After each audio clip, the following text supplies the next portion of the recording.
व्यापार चक्राचे नियंत्रण. व्यापार चक्राच्या विविध अवस्था आणि त्याचे काही सिद्धांत याची आपण चर्चा केलेली आहे. व्यापार चक्राच्या निर्मितीने अर्थव्यवस्थेमध्ये अनेक गंभीर समस्या निर्माण होतात. अर्थव्यवस्थेच्या शेती, उद्योग, व्यापार, सेवा इत्यादी विविध क्षेत्रावर त्याचे अनिष्ट परिणाम होतात. विशेषतः सन 1929मध्ये अमेरिकेमध्ये निर्माण झालेल्या महामंदीने जगातील अनेक देशांच्या अर्थव्यवस्था विस्कळीत झालेल्या होत्या.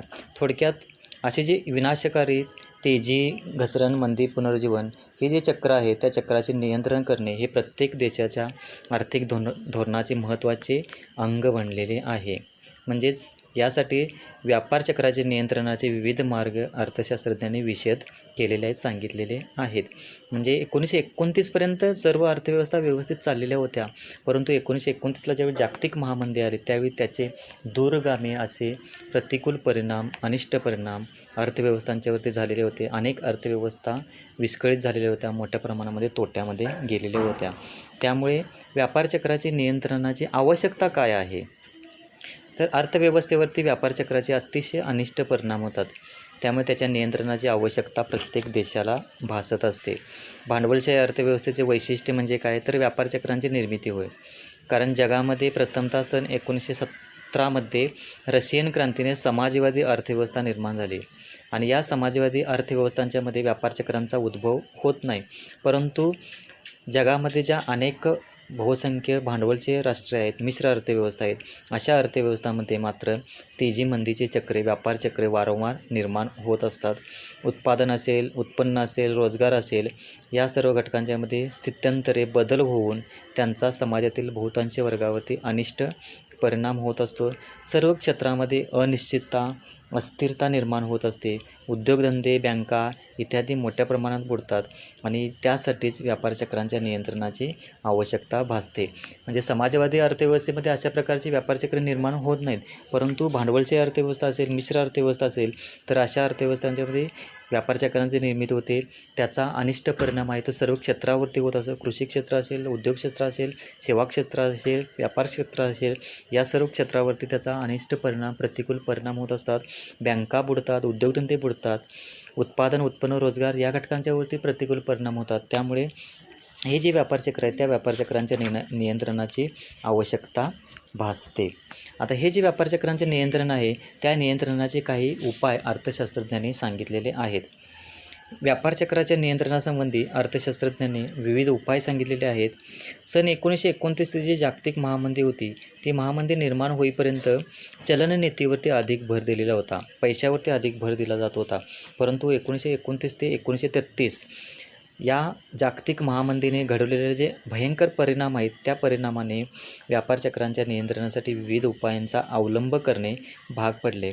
सामान्यतः जर विचार केला तर व्यापार चक्राच्या नियंत्रणासाठी चलनविषयक उपाय, राजवित्तीय धोरण, प्रत्यक्ष नियंत्रणे आणि इतर उपाय यांचा अवलंब केला जातो. आजच्या लेक्चरमध्ये आपण चलनविषयक उपाय आणि प्रत्यक्ष नियंत्रण या संदर्भात चर्चा करणार आहोत आणि पुढील लेक्चरमध्ये आपण राजवित्तीय धोरण आणि इतर उपायांचा या संदर्भात चर्चा करणार आहोत. आता हे जे चलनविषयक उपाय आहेत, द्रव्यविषयक उपाय आहेत, चलनविषयक उपायांची अंमलबजावणी प्रामुख्याने देशातील मध्यवर्ती बँकेमार्फत, आपल्या देशाची मध्यवर्ती bank RBI, reserve bank of India आहे, त्या बँकेमार्फत केली जाते. आणि देशातील मध्यवर्ती बँकेने निर्माण केलेला जो विधिग्राही पैसा आहे, छापलेला जो पैसा आहे, आणि त्याचबरोबर व्यापारी बँकांनी निर्माण केलेला पतपैसा, अशा प्रकारचे 2 प्रकारचे चलन असते. आणि असा पैसा जेव्हा भरपूर प्रमाणामध्ये अर्थव्यवस्थेमध्ये वाढतो तेव्हा अर्थव्यवस्थेत तेजीची अवस्था निर्माण होते आणि हा जो पैसा आहे या पैशाचे प्रमाण ज्यावेळी कमी होतो त्यावेळी अर्थव्यवस्थेमध्ये मंदीची अवस्था निर्माण होत असते.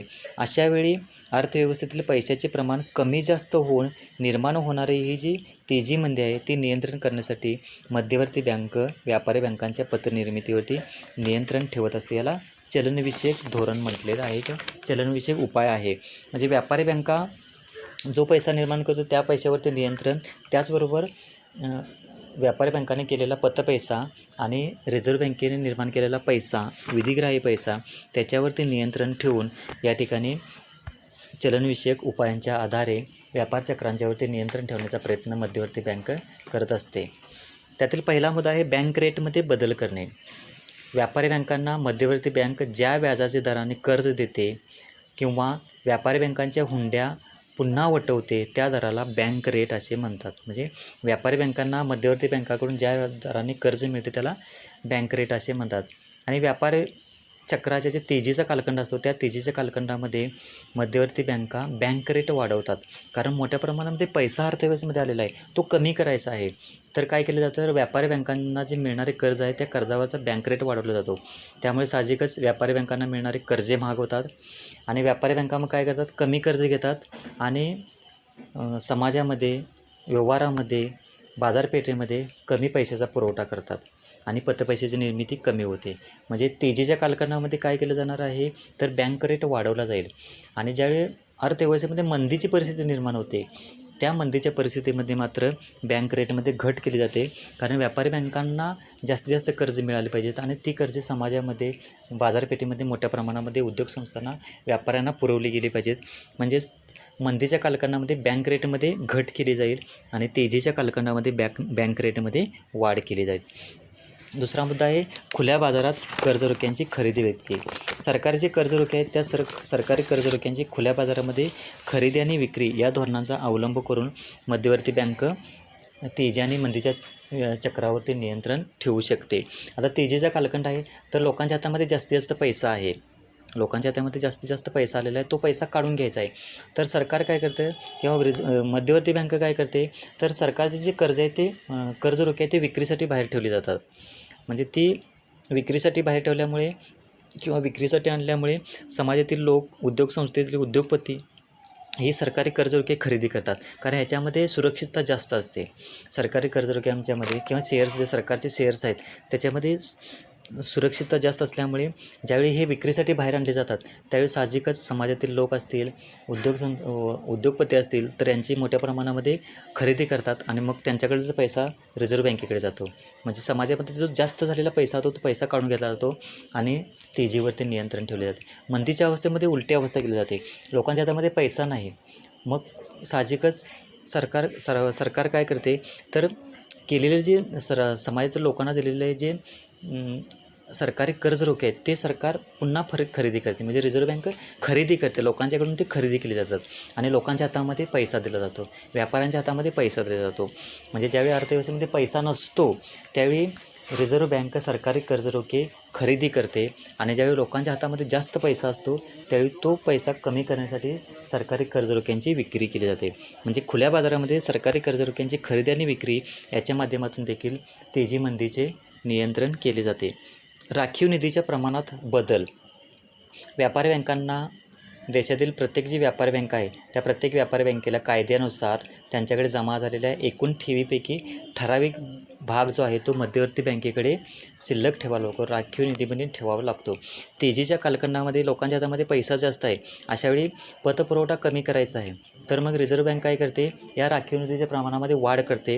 म्हणजे व्यापारी बँकांच्याकडे असणारा जो जास्तीत जास्त पैसा आहे तो जास्तीत जास्त पैसा रिझर्व्ह बँकेमध्ये शिल्लक राहील, लोकांच्या हातातील पैसा कमी होईल आणि मग तेजीची अवस्था नियंत्रणात येईल. आणि मंदीच्या कालखंडामध्ये काय केलं जातं, तर राखीव निधीचे जे प्रमाण आहे, म्हणजे व्यापारी बँकांनी रिझर्व्ह बँकेकडे शिल्लक ठेवावा लागणारा जो राखीव निधी आहे त्याचे प्रमाण कमी केले जाते, जेणेकरून व्यापारी बँकांच्याकडे जास्त पैसा येईल.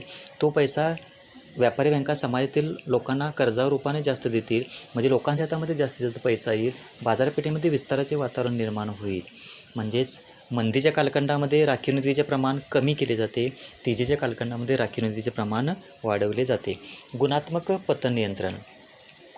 आता या संख्यात्मक पतनियंत्रणाची साधने पाहिली तर गुणात्मक पतनियंत्रणाच्या माध्यमातून मध्यवर्ती बँक व्यापारी बँकांचे नियंत्रण करू शकते. म्हणजे तेजीच्या कालखंडामध्ये साठेबाजीसाठी दिली जाणारी कर्जे, उपभोग्य कर्जे म्हणजे हप्त्याने वस्तू खरेदी करण्यासाठी दिलेले कर्जे बंद केली जातात. म्हणजे तेजीच्या कालखंडात लोकांच्या हातामध्ये पैसा जास्त द्यायचा नाही आहे, त्यामुळे साठेबाजीसाठी दिले जाणारे कर्जे बंद केली जातात. उपभोग्य कर्जे, कंझ्युमर लोन बंद केले जातात आणि त्या आधारे मग व्यापारी बँकांच्यावरती नियंत्रण ठेवले जाते आणि त्याच्या आधारेमध्ये मग तेजीवरती नियंत्रण ठेवण्याचा प्रयत्न केला जातो. मंदीच्या कालखंडामध्ये काय तर उलट परिस्थिती केली जाते, उपभोग्य कर्जांचे, कंझ्युमर लोनचे मोठ्या प्रमाणामध्ये पुरवठा केला जातो, साठेबाजीसाठी दिले जाणारे कर्जे वाढवले जातात. म्हणजे प्रोत्साहन दिले जाते की व्यापारी बँकांनी जास्तीत जास्त कर्जे द्यावीत, तारणावरती दिले जाणारे कर्जे वाढवले जातात. अशा माध्यमातून म्हणजे गुणात्मक पतनियंत्रणाच्या आधारे देखील या ठिकाणी चलनविषयक धोरणाचा अवलंब करून व्यापार चक्रांच्यावरती नियंत्रण ठेवण्याचा प्रयत्न रिझर्व्ह बँक करत असते. ही झाली चलनविषयक उपाय. तर प्रत्यक्ष नियंत्रणाच्या माध्यमातून देखील या ठिकाणी व्यापार चक्रांच्यावरती नियंत्रण ठेवण्याचा प्रयत्न या ठिकाणी रिझर्व्ह बँक असेल किंवा सरकार असेल त्याच्या माध्यमातून केले जातात. आता प्रत्यक्ष नियंत्रणामध्ये किंमतविषयक नियंत्रण आहे, वस्तूचे वाटप त्याच्यावरती नियंत्रण आहे, वेतनावरचे नियंत्रण आहे, इत्यादी उपायांचा अवलंब केला जातो. तेजीच्या कालखंडामध्ये प्रामुख्याने वस्तूंच्या वाढत्या किमती, वेतनवाढी नियंत्रण केले जातात. जीवनावश्यक वस्तूंचे नियंत्रित वाटप तेजीच्या काळात सुरू केले जाते. उपभोक्त्यांना वस्तू योग्य किमतीनं ठराविक प्रमाणामध्ये उपलब्ध करून दिल्या जातात. म्हणजेच काय तर तेजीचा कालखंड आहे, किमतीवरती नियंत्रण आले पाहिजे, वेतनवाढ नियंत्रित केल्या पाहिजे, लोकांच्या हातातील कामगारांच्या हातातील पैसा नियंत्रित केला पाहिजे, तरच बाजारपेठेवरती नियंत्रण राहू शकणार आहे.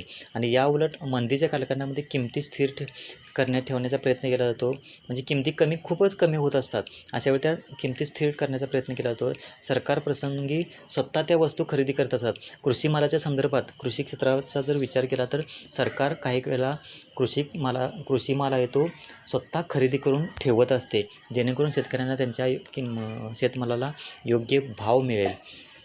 मंदीच्या कालखंडामध्ये बेकार भत्ता देऊन लोकांची खरेदी शक्ती, लोकांच्या हातामध्ये पैसा, कामगारांच्या हातामध्ये पैसा देऊन खरेदी शक्ती वाढवण्याचा प्रयत्न केला जातो. करामध्ये सवलती दिल्या जातात आणि याच्या आधारे मग नियंत्रण जे आहे ते प्रत्यक्ष नियंत्रण मंदीच्या कालखंडामध्ये करून त्याच्या आधारे मग मंदी नियंत्रणामध्ये आणण्याचा प्रयत्न आहे तो सरकारमार्फत केला जातो. म्हणजे प्रत्यक्ष नियंत्रणाच्या आधारे देखील या ठिकाणी व्यापार चक्राचे नियंत्रण करण्याचा प्रयत्न या ठिकाणी केला जातो. म्हणजे व्यापार चक्राचे जे नियंत्रणाचे विविध उपाय त्यातले हे 2 उपाय, चलनविषयक उपाय, त्याच्यामध्ये पुन्हा 4 मुद्दे येतात. बँक रेटमध्ये बदल करणे, खुल्या बाजारात कर्ज रोख्यांची खरेदी विक्री, राखीव निधीच्या प्रमाणात बदल असेल, गुणात्मक पतनियंत्रण आहे याचा वापर आणि प्रत्यक्ष नियंत्रणाच्या आधारे देखील या ठिकाणी व्यापार चक्रांचे नियंत्रण केले जाते. पुढचे जे 2 मुद्दे आहेत ते पुढच्या लेक्चरला आपण अभ्यासणार आहोत.